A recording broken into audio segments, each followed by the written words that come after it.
the Armchair Cricket Podcast News Roundup.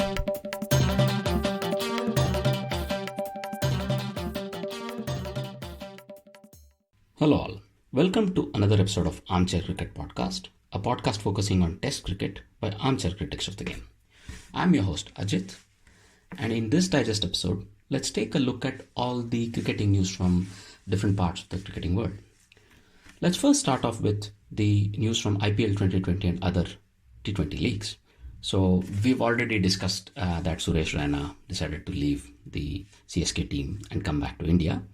So we get a bit more news about why he may have done this. So he decided to break his silence that, it was indeed a very traumatizing experience for him, what happened with his family back home in India.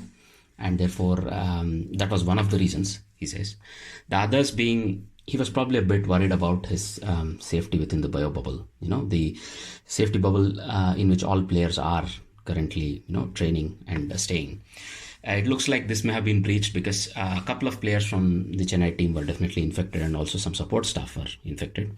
So there have been rumors going around, right? So for these players, Deepak Chahar and Ruturaj, so maybe based on that, Raina probably felt a bit uncomfortable or unsafe. So as a result, he decided to withdraw. But following some further talk from Ben Srinivasan and others, it looks like, Raina might be reconsidering coming back. And indeed, he's in touch with the CSK management and he says they have been supportive of him. Therefore, it might be that we may see Raina coming back to the CSK camp. So let's wait and watch on this specific news. It looks like there may be more updates coming. In other news of players withdrawing. So we know that Kane Richardson has withdrawn from RCB because he feels he might not be able to get back home in time for the birth of his first child due to all the COVID-related delays and rules and regulations. Therefore, he's withdrawn from the RCB team for this season, and Adam Zampa, an Australian leggy, will be replacing him. Similarly, in a bit of a blow now, that at least as far as the Mumbai team are concerned, Lasith Malinga has pulled out of the IPL 2020, again citing some personal reasons. James Pattinson is rumoured to be his replacement. And also, it looks like, CSK's woes may not be all done because Harbhajan Singh has opted to pull out of the IPL 2020, again stating that he has some, personal issues that he's really concerned about. And he again has spoken to the CSK management and they're supportive of him, he says. But, this all does not bode really well for CSK. But then, knowing how resilient they are, let us not be surprised if they come out with a sterling performance again this season. Mustafizur Rahman, the Bangladeshi fast bowler, had been approached by multiple IPL teams for this season, but he has been denied an NOC by Bangladesh Cricket Board because they are probably planning a test series against Sri Lanka in the same period. So they want him to be available for the national team. So he's been denied an NOC. So let's keep an eye on this news as well. Let's see how it develops because we don't know still whether this tour of Sri Lanka of Bangladesh will go ahead. If it does, it's going to be very exciting for us as Test match fans. But also, it's strange that they're hoping to schedule this during IPL when the rest of the cricketing world has decided to take a pause. So let's see how that pans out. Similarly, Pakistan's PSL, which had 4 games left, and they had to suspend these games in February because of COVID fears.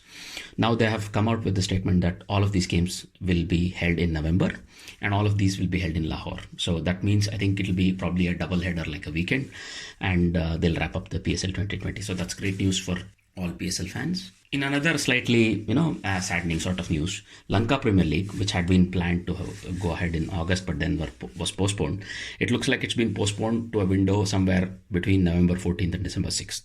And they're also awaiting that maybe some of the lockdown rules in the island nation might be made more easy. As a result, the holding of the tournament might become easy as well. If we take a quick look at CPL, so the defending champions Barbados Tridents have been knocked out. They had a bizarre sort of a mid-season slump where they were not able to make 100 runs even in 3 consecutive matches, and they've lost all 3 of them comfortably, and now we know they're out. So on the other hand, if you look at the top of the table, Trinbago Knight Riders have been on a continuous winning spree, and they're more or less guaranteed now for the knockouts. So it's probably going to be at this stage Trinbago Knight Riders, Guyana and St. Lucia Zouks who are going to make it. Which is the other team that's going to make it to knockouts is going to be very interesting to be seen.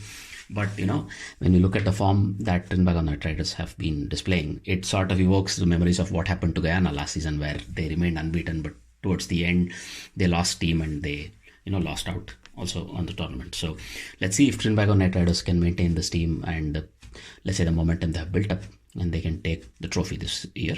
In other T20 news, Women's BBL, the WBBL 2020, will be kicking off on October 25th, we get to read.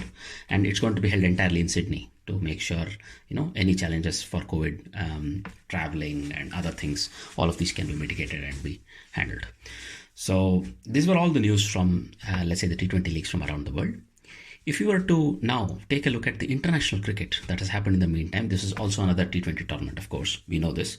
So in the T20 tournament between Pakistan and England, so we know that the first match had been rained off, but the second and the third match were really, really exciting for cricketing fans, because the second one was a high scoring thriller where Pakistan made 195, but England managed to chase it down.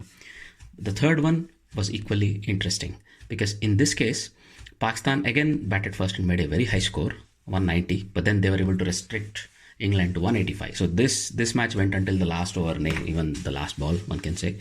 But, Rauf, who was bowling the last over, managed to, contain batsmen. Mostly England put up a very stout, attempt at chasing down the target. But, with Tom Banton making 46 and then Moeen Ali coming good, making 61, and then Sam Billings 26, Gregory making 12 and so on. But in the end, with Tom Curran and Adil Rashid at the crease, the number of runs required of the last over proved to be too high.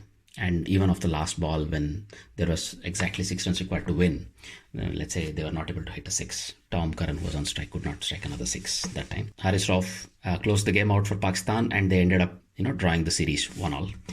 In other news, of course, England have now started playing a T20 series against Australia. And this was, an interesting sort of a game. So in this case, we know that it was a very, very, middling sort of a total that England put up, 162, thanks to a very good 50 from David Malan.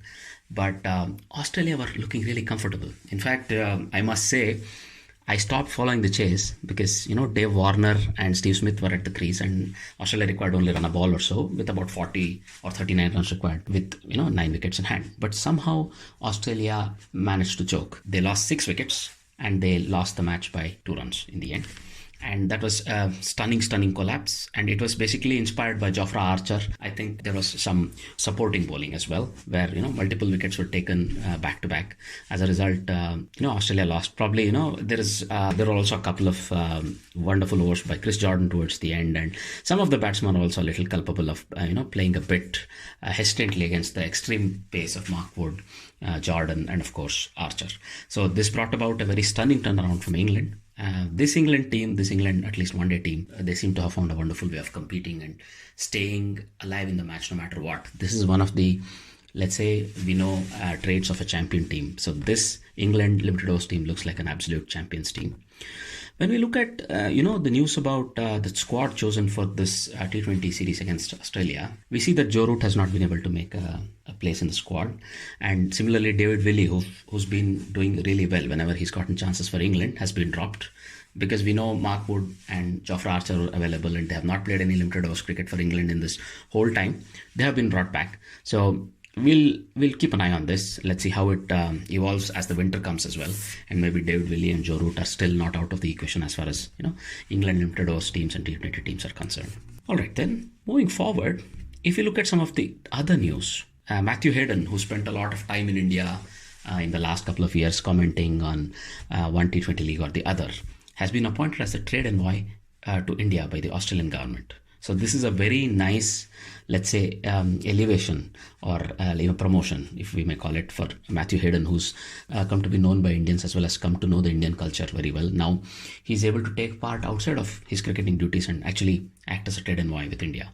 So let's see if, Hayden is able to use all his experience with Indians and in India to make some more good contributions to the Australian trade or the trade between India and Australia. Let me put it like that. These are all the, let's say, important news that we wanted to discuss for this episode. We do hope you are able to stay tuned in and we would love to hear from you. If you have any thoughts about what you listen on our podcast, do get in touch with us. You can get in touch with us on Twitter at Armchair Cricket Pod, or via mail armchair.cricket@gmail.com, or you can always leave a comment on whichever podcasting app you're listening to us on.